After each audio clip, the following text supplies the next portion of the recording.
America ने तिब्बती बच्चों को जबरन आत्मसात करने पर चीन पर प्रहार किया। अमेरिका ने 22 अगस्त को कहा कि वह तिब्बत में बच्चों को जबरन मिलाने की कोशिश कर रहे चीनी अधिकारियों पर वीजा प्रतिबंध लगा रहा है, जहां संयुक्त राष्ट्र विशेषज्ञों का कहना है कि 10 लाख बच्चों को उनके परिवारों से अलग कर दिया गया है। अमेरिका ने 22 अगस्त को कहा कि वह तिब्बत में बच्चों को जबरन मिलाने की कोशिश कर रहे चीनी अधिकारियों पर वीजा प्रतिबंध लगा रहा है, जहां संयुक्त राष्ट्र विशेषज्ञों का कहना है कि 10 लाख बच्चों को उनके परिवारों से अलग कर दिया गया है। उच्च स्तरीय बातचीत की बहाली के बावजूद बीजिंग पर अमेरिका के कदमों की नवीनतम श्रृंखला में राज्य सचिव एंटनी ब्लिंकन ने कहा कि अमेरिका राज्य बोर्डिंग स्कूलों की नीति के तहत चीनी अधिकारियों के लिए वीजा को प्रतिबंधित करेगा। श्री ब्लिंकेन ने एक बयान में कहा, ये ज़बरदस्ती नीतियां तिब्बतियों की युवा पीढ़ियों के बीच तिब्बत की विशिष्ट भाषाई, सांस्कृतिक और धार्मिक परंपराओं को खत्म करने का प्रयास करती है।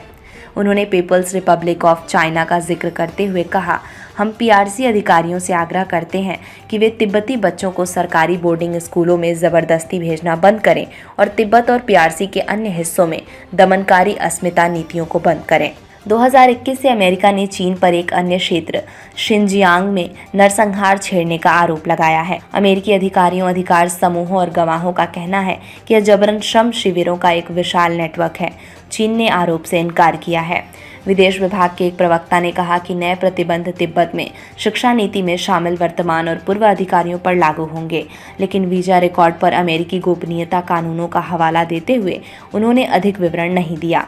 अमेरिका ने दिसंबर में 2 शीर्ष रैंकिंग वाले चीनी अधिकारियों व इंगजी और झांग होंगबो पर अलग से प्रतिबंध लगाए थे, जिसे वाशिंगटन ने तिब्बत में बड़े पैमाने पर मानवाधिकारों का उल्लंघन बताया था। चीन ने अमेरिका समर्थित आरोपों को कलंक कहा है, जो चीन अमेरिका संबंधों को गंभीर रूप से कमजोर करता है। वॉशिंगटन में चीनी दूतावास के प्रवक्ता लियू पेंग्यू ने कहा, एक आम अंतर्राष्ट्रीय प्रथा के रूप में चीन में बोर्डिंग स्कूल स्थानीय छात्रों की ज़रूरतों के अनुसार स्थापित किए जाते हैं। बोर्डिंग स्कूल धीरे धीरे चीन के जातीय अल्पसंख्यक क्षेत्रों में स्कूल चलाने के महत्वपूर्ण तरीकों में से एक के रूप में विकसित हुए हैं और स्कूल चलाने का केंद्रीकृत तरीका प्रभावी ढंग से जातीय अल्पसंख्यक छात्रों की स्कूल जाने में कठिनाई की समस्या को दूर से हल करता है, जहां स्थानीय लोग बिखरे हुए रहते हैं, उसने कहा।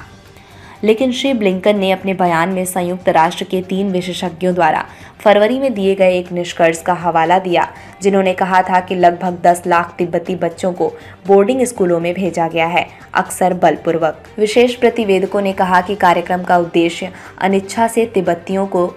चीन की बहुसंख्यक हान संस्कृतियों में एकीकृत करना है, जिसमें मंदारिन में अनिवार्य शिक्षा और बौद्ध बहुल हिमालयी क्षेत्र के लिए सांस्कृतिक रूप से प्रासंगिक कोई निर्देश नहीं है। इस वर्ष संयुक्त राष्ट्र विशेषज्ञों की एक अलग रिपोर्ट में कहा गया है कि सैकड़ों हजारों तिब्बतियों को उनके पहचान को कमजोर करने के बहाने पारंपरिक ग्रामीण जीवन से कम कौशल वाले व्यावसायिक प्रशिक्षण के लिए मजबूर किया गया है।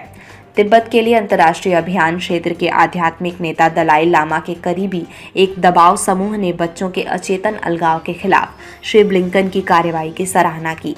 समूह के अध्यक्ष तेंचियो ग्यात्सो ने कहा, जैसा कि दलाई लामा अक्सर कहते हैं, शांति और करुणा पर आधारित तिब्बती संस्कृति पूरी दुनिया के लिए मूल्यवान है। उन्होंने कहा, यह बोर्डिंग स्कूल कार्यक्रम सबसे कमजोर और प्रभावशाली दिमागों को लक्षित करता है और इसका उद्देश्य तिब्बतियों को चीनी बनाना, तिब्बत पर चीनी सरकार का नियंत्रण मजबूत करना और तिब्बती संस्कृति और जीवन शैली को नष्ट करना है। तिब्बत सदियों से स्वतंत्रता और चीन के नियंत्रण के बीच बदलता रहा है, जो कहता है कि उसने 1951 में ऊबड़ खाबड़ पठार को शांतिपूर्वक मुक्त कराया और पहले से अविकसित क्षेत्र में बुनियादी ढांचे और शिक्षा को लाया।